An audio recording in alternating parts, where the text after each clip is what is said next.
I want to be very realistic about where we are and say that the president has been able to do exemplary well. And I'm saying that as a person who has been in the kitchen, and I have seen what was there and what is there now. We have been able to achieve a lot, and especially on the economic front, and especially checking parameters that we look at economically. Kenya was not in a very good shape, and instead of wasting time on blame games, we got down to work. We have been able to stabilize our economy. Our macros are looking very well. Our inflation is now at manageable levels, and even the issue of debt, we are still handling it the way it should.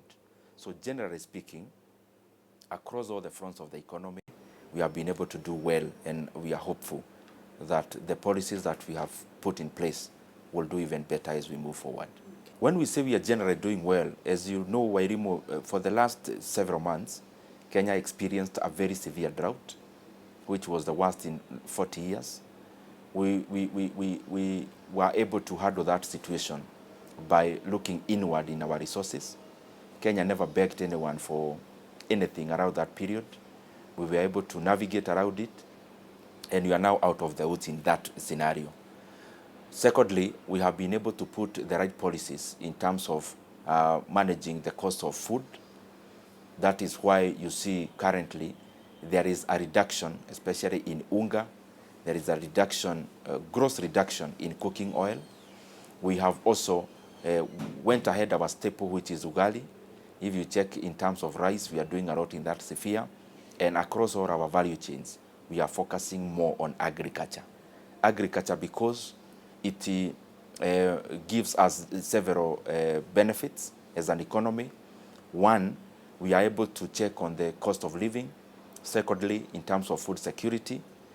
Third, in terms of additional incomes for our farmers and all people across those chains. And also, more importantly, we are able to curtail on the importation of food. Food accounts for 560 billion of our imports. Edible oils alone account for over 120 billion Kenya shillings. It is actually only second to fuel, to the other categories of fuel.